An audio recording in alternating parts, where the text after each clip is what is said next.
धन्यवाद भाई। देश भर से भिल प्रदेश की धरती पर, अरावली की धरती पर पधारे भारत के मूल मालिक आदिवासी समाज को अरावली का बेटा भंवरलाल परमार आपको नमन करता है। भाइयों, जो भी साथी थोड़ा आसपास में है, कुछ जरूरी बातें आपके सामने रखनी है, अति शीघ्र आप इधर पधारें। दूसरी बातें सब बाद में भी संभव है। अभी मेरे भाई खराड़ी साहब बोल रहे थे कि इधर एक जंगल है, उसका नाम सीता माता अभयारण्य है। तो मैं आप सबके सामने कहना चाहता हूं कि भील पहले है कि रामायण के पात्र पहले हैं। तो हमें अभी भी थोड़ा कचरा दिमाग में है, सबको साफ कर लेना चाहिए। यदि भील पहले है तो हमें काल्पनिक पात्रों की कोई जरूरत नहीं है। हमारे इस इलाके में दिवाली के आसपास एक फल आता है जिसको हमारे आदिवासी भील लोग अनुरू कहें, अनुरा, और उसको फारसी उर्दू भाषा में शरीफा कहते हैं, और हिंदी वाले लोग सीताफल कहते हैं। तो इनमें सबसे पुराना शब्द कौन सा है? अनुरू। तो सीताफल कन्वर्टेड शब्द है, कन्वर्टेड। तो यदि आप कन्वर्टेड हो तो घर वापसी करिए। सीताफल वाले कन्वर्टेड हैं, घर वापसी करिए, ये कहना चाहते हैं। अभी बहुत सारी बातें हो रही थी, लंबी लंबी फेंकी गई कि हम लोग आदिवासी समाज के लिए एक हैं, कुछ भी कर सकते हैं, राजनीति से परे हो सकते हैं। तो ट्राइबल एडवाइजरी काउंसिल में आप एक क्यों नहीं है? यदि राजस्थान की धरती पर सभी 17 एमएलए ट्राइबल एडवाइजरी काउंसिल में एक होते तो हम लोगों को लोक संख्या के अनुपात में क्या 5वीं अनुसूची के आधार पर आर्टिकल 244(1) के अनुरूप आरक्षण में गया होता। नहीं मिला आपको। इसी आरक्षण की लड़ाई के लिए हमारे ऊपर 7,000 लोगों पर एफआईआर लगाया सरकार ने, और सरकार पूरे देश के इन नेताओं को बुला करके चिंतन शिविर कर रही है। हमारा चिंतन शिविर एक्सेप्ट कर लिया तो हमारे मुद्दों को भी एक्सेप्ट करिए। हम बोल रहे हैं, क्या वो गलत है? यदि गलत है तो साबित करिए। बार बार मैं चैलेंज कर रहा हूं कि आइए मेरे सामने बहस करिए, मेरे को एक बिल को हरा के दिखाइए। एक बात भी गलत है तो आप लोगों को मेरी बातें तीखी लगती होगी, कड़वी लगती होगी, लेकिन क्या करूं, डीएनए ओरिजिनल आदिवासी का है, भील का है। क्या कर सकता हूं मैं? अभी कुछ परिस्थितियों के बारे में मैं आपका ध्यान आकृष्ट करना चाहूंगा, भले बोलना अधूरा रह जाए। देश भर की परिस्थितियों का हमको आकलन होना चाहिए। देश में रूल ऑफ लॉ चल रहा है। रूल ऑफ लॉ का मतलब है कानून का शासन, रूल ऑफ लॉ। फिर भी सरेआम शासन में बैठे लोग रूल ऑफ लॉ का वायलेशन कर रहे हैं। क्या यह बात सही है कि गलत है? गौ रक्षा के नाम पर बेंगू में हमारे भील को मारा, नीमच में मारा, हमारी बेटियों को नेमावर में मारा, और अभी कुरैश सीवनी में मारा। ये रूल ऑफ लॉ का वायलेशन है या नहीं है? इस पर बात होना चाहिए। एक बिंदु, देश में SC ST एक्ट 1989 है, इसके बावजूद भी आदिवासियों पर अत्याचार हो रहा है और इस अत्याचार पर कोई बोलने के लिए तैयार नहीं है। कौन लोग जिनको हमने चुन करके भेजा है उनकी बात कर रहा हूं मैं। तीसरी बात, संवैधानिक आरक्षण की सीमा तय होने के बावजूद हम लोगों को राजस्थान शेड्यूल एरिया में अभी पुलिस भर्ती की बात हो रही थी, 20% दिया। 20% किसने बोला यह बात? इसी तरीके से गुजरात में प्रॉब्लम है, इसी तरीके से मध्य प्रदेश में प्रॉब्लम है, इसी तरीके से महाराष्ट्र में प्रॉब्लम है। कोई बोलने के लिए तैयार नहीं है। एक और बात, सुप्रीम कोर्ट के ऐतिहासिक फैसले आए। मैं यहां जो भी बोल रहा हूं अकॉर्डिंग सुप्रीम कोर्ट का जजमेंट 5 जनवरी 2011 कैलाश बनाम महाराष्ट्र सरकार, उसमें कहा गया है कि आदिवासियों को 6000 साल से दमन किया जा रहा है, शोषण किया जा रहा है, आज तक वो जारी है। क्या उस पर हमें बात रखनी चाहिए, नहीं रखनी चाहिए? हम लोग आदिवासी एकता की बात तो करते हैं जनता के सामने, लेकिन जनता के सामने से चले जाने के बाद भूल जाते हैं।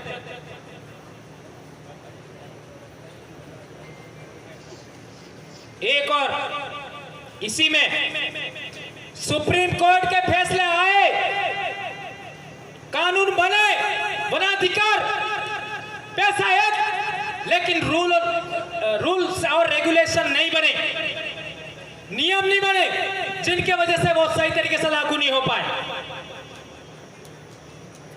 आज लोकतंत्र में हमारी जो भावनाएं हैं उनके साथ खिलवाड़ करके, हमारी भावनाओं को लोकतंत्र में खिलवाड़ करके हमारे आदिवासियों के पूजा स्थल है, स्थानिक है, देवस्थल है, उनको सरेआम बदला जा रहा है, रूप परिवर्तन किया जा रहा है, उनका नामकरण चेंज किया जा रहा है। इंदल देव को इंद्र बोलते हैं, भिलट देव को न जाने क्या क्या बोलते हैं। हमारे इधर माता जी शब्द हमारा नहीं है, मताई शब्द हमारा है, जिसमें आई भी होता है।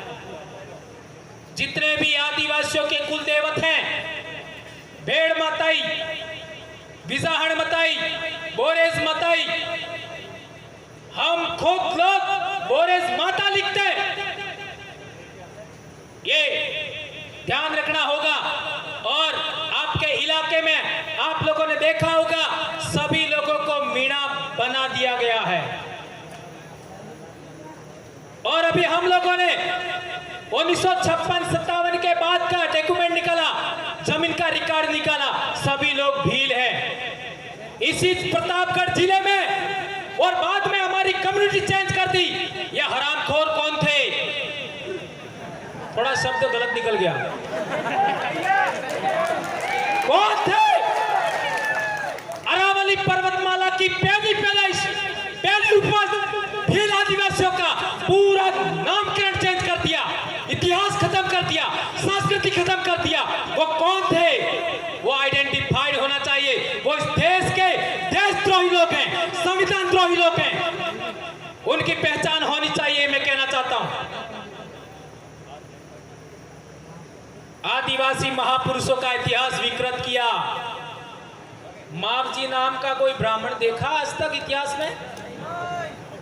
मावजी नाम का बेणेश्वर में ब्राह्मण बना रखा है। पूजा नाम का कोई राजपूत देखा? पूजा नाम का, पूजा भील को राजपूत बोल रहे लोग। ये महापुरुषों का इतिहास विकृतीकरण है कि नहीं? अभी हम लोगों ने डूंगरपुर में मूर्ति लगाया, 3 साल मूर्ति पड़ी रही, और यह आंदोलन चल रहा 2016 से। एक मूर्ति लगाने के लिए 6-7 साल गुजार दिए। एक मूर्ति लगाने से प्रशासन, हमारे जो विधायक हैं, जो नेता लोग हैं, वो आनाकानी कर रहे थे, और हमने लगा दिया तो हमारे ऊपर एफआईआर हो गई। शेड्यूल्ड एरिया के अंदर आदिवासियों का कस्टमरी लॉ लागू होता है, आदिवासियों की रूढ़ी प्रथा चलती है। आदिवासियों की ग्राम सभाओं को पावर है, इसके बावजूद हमारे ऊपर एफआईआर लगाया और हमको भी लगे हाथ एक मौका लगा कि नगर पालिका के खिलाफ वाद दायर किया जाए। में अनुच्छेद 243 ZC के तहत नगर पालिका अवैध है, उस पर हम लोग अभी कोर्ट में वाद दायर करने वाले हैं। पहली जनगणना से 1951 तक हम आदिवासियों का धर्म कॉलम कोड था,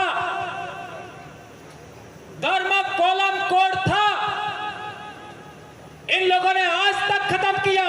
वो कौन सी सरकार थी जिसने धर्म कॉलम कोड खत्म किया? बताइए। ये चिंतन मंथन करने वालों की सरकार थी। बराबर है, गलत है? मैं किसी पार्टी को टारगेट नहीं कर रहा, उनकी मनोस्थिति, उनका चरित्र को टारगेट कर रहा हूं, जिन्होंने हमारे साथ कुठाराघात किया। इसका आप लोगों को जवाब देना होगा, आदिवासियों को, पूरे देश के आदिवासियों को जवाब देना होगा कि पूरे देश में आदिवासियों का धर्म कॉलम क्यों नहीं है, धर्म कोड क्यों नहीं है। इस विषय पर मैं कहना चाहता हूं, कॉलम एक खाना होगा, उसको कॉलम कहते हैं, जिसमें हमारा लिखा जाएगा धर्म का नाम, और कोड 1 2 3 4 5 6 7 ऐसा होता है, उसको कोड कहते हैं। कई लोगों को तो कॉलम और कोड क्या होता है पता नहीं। तो होना चाहिए, नहीं होना चाहिए? इन मुद्दों पर आने वाले समय में हमें डेमोक्रेटिक तरीके से जवाब देना होगा, यह मेरा कहना है। एक और महत्वपूर्ण बात, भूमि अधिग्रहण और जमीन विस्थापन आदिवासियों के साथ रोज घटनाएं घट रही हैं।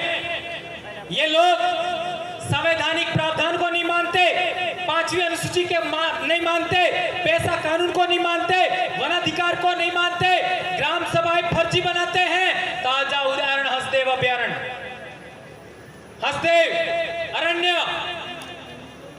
हसदेव अरण्य में क्या हो रहा है, इस पर बात होनी चाहिए थी। इस पर हम लोग पूरे देश के आदिवासी मौन हैं। और वही लोक कल्याणकारी सरकारें संविधान का शपथ लेकर के वो बिजली के लिए आदिवासियों के जंगल जमीन से उखाड़ रहे। एक बार हसदेव अभयारण्य देखिए आप, इस भीषण गर्मी के अंदर आपको पसीना नहीं आएगा। इतना हरा भरा शांत ठंडा इलाका है और इसको उजाड़ रहे हैं। इसको देखने के बाद आपके आंखों से आंसू निकल जाएगा। इतना महत्वपूर्ण स्थान है मेरे भाइयों, उसके बारे में हमें बात रखनी चाहिए। शिक्षा का बंटाढार आप लोगों ने देखा होगा, हमारे बच्चे जुलाई, अगस्त, सितंबर, अक्टूबर महीने में सबसे ज्यादा स्कूल आते हैं और उसी महीनों के दौरान 4 महीने, जुलाई से अक्टूबर 4 महीने, उस 4 महीनों के अंदर 10 दिन की वो मीनावाड़ा वाली आई आ जाती है। नहीं समझ में आया? आ गया? 10 दिन के लिए वो पूना वाले आ जाते हैं और 7 से 8 दिन के लिए बोलमारी अम्बे और 8-9 दिन के लिए वो आपका गरबे। इसी में हमारे बच्चों की पढ़ाई का बंटा ठार हो गया। आज 8वीं क्लास का बच्चे को पाठ पढ़ना नहीं आता है और हम जब पढ़ते थे तब सभी समाजों के बच्चों के बीच में भंवरलाल परमार 8वीं से 12वीं क्लास तक टॉप रहा। टॉप एसटीसी में 150 बच्चों के बीच में टॉप, कॉलेज के अंदर फर्स्ट ईयर में टॉप रहा मैं और बीएड में सेकंड रहा मैं। फर्स्ट चांस में मैं नेट फाइट करके पास हो गया, फर्स्ट चांस में। और तब मैंने एक सपना देखा कि मुझे मेरे आदिवासी समाज के इतिहास पर काम करना है, नहीं तो मैं भी आज कॉलेज लेक्चरर होता, मैं भी आरएस होता, लेकिन एक आईएएस नहीं कर सकता, एक आरएस नहीं कर सकता, एक मंत्री नहीं कर सकता। इतने आदिवासियों के दिलों में भंवरलाल परमार है आज की तारीख में। भंवरलाल परमार साबित कर दिया। तो मेरे भाइयों, आप लोगों से विनम्र अनुरोध है कि हमें इतिहास, संस्कृति, बोली भाषा के लिए हमें लगातार काम करना होगा। एक इंपॉर्टेंट बात और, ब्रिटिश काल में हमारे पूर्वजों ने बंदूकों का सामना तीर कमान से किया, तब जाकर के हमको यह हक अधिकार मिले। और आदिवासी का सर्टिफिकेट लगाने के बाद जो अधिकारी लोग प्रशासन में ऊपर बैठते हैं वो हमारे लोगों की सुनते नहीं है। जो नेता लोग ऊपर जाते हैं वो हमारे को केस लगवाते हैं। काकरी डुगरी जानते हो किसने लगवाया? शेड्यूल एरिया के नेताओं ने लगवाया। ये ध्यान रखना होगा।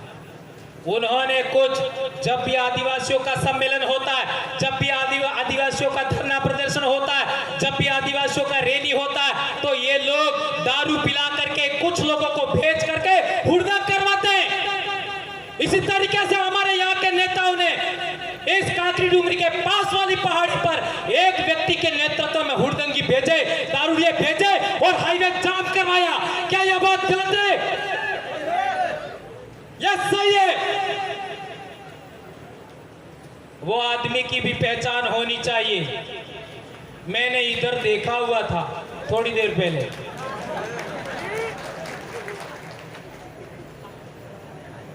ज्यादा तो नहीं होगा। ये देखकर, ये इतने पॉइंट देखकर मुझे लगा कि लोकतंत्र में आप सड़कों पर बोलने से कुछ नहीं होगा, सभा सम्मेलन करने से कुछ नहीं होगा। आदिवासियों का पूरे देश में संविधान के विरोध में जाकर के, सुप्रीम कोर्ट के फैसलों के विरोध में जाकर के, कानून के विरोध में जाकर के आदिवासियों का दमन हो रहा है। तो अब आदिवासियों को, जैसा डॉक्टर अंबेडकर ने कहा था कि सत्ता के मंदिरों पर कब्जा करिए, सत्ता के मंदिरों पर कब्जा करिए। अब हम लोग इस झाझम से ऐसे नेता पैदा करेंगे जो वहां जाकर के विधानसभा और लोकसभा में इस तरीके से दहाड़ेंगे कि इनको झकमरा करके काम करना पड़ेगा। यह बात मैं कहना चाहता हूं मेरे भाइयों।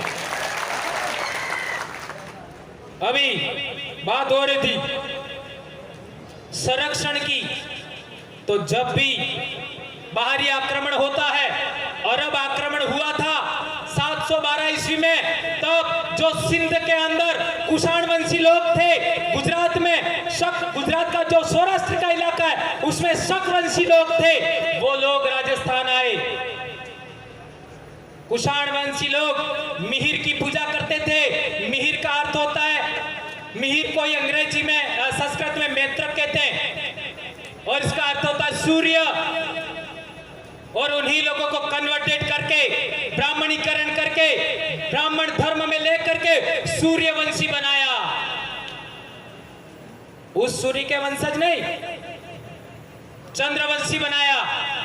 और वो लोग हमें, हमारा सरेआम दमन कर रहे हैं। तो हम लोग यहाँ के मूल मालिक आदिवासी लोगों का दायित्व है कि हम लोगों को अब समाज को आगे बढ़ाने के लिए शेड्यूल्ड एरिया के अंदर, शेड्यूल्ड एरिया के बाहर जो दमन होते हैं उन तमाम दमनों का जवाब देने के लिए अब ट्राइबल एडवाइजरी काउंसिल में ऐसे लोगों को भेजना होगा जो हमारे हक अधिकार की बात करे, हमारे समाज की बात करे। यही गुजरात में होना चाहिए, यही मध्य प्रदेश में होना चाहिए, यही महाराष्ट्र में होना चाहिए। पार तापी नर्मदा लिंक किसने क्या किया? हमने थोड़ा प्रदर्शन किया, हम अहमदाबाद गए, लेकिन उन लोगों ने चुनाव तक इसको रोका हुआ है। इसके बाद देखना क्या होगा। एक्सप्रेसवे, बुलेट ट्रेन, हम विकास विरोधी नहीं है, लेकिन आप लोग हमारी जमीन से उखाड़ने के बाद ही आप लोग एक करते हुए कतई बर्दाश्त नहीं करेंगे।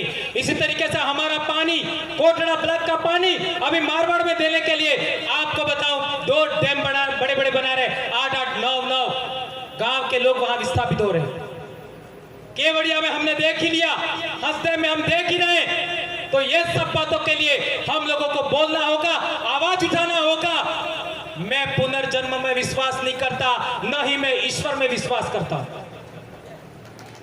मैं मेरे पूर्वजों में विश्वास करता हूं, मैं प्रकृति में विश्वास करता हूं, प्रकृति को ईश्वर मानता हूं और पूर्वज को ईश्वर मानता हूं, उनकी शपथ लेकर के मैं कहना चाहता हूं कि मुझे पुनर्जन्म लेना ही नहीं है।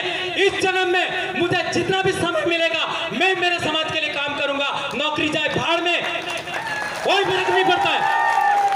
भाई आ गया है मारवाड़ का, उसकी इज्जत का ख्याल रखना होगा।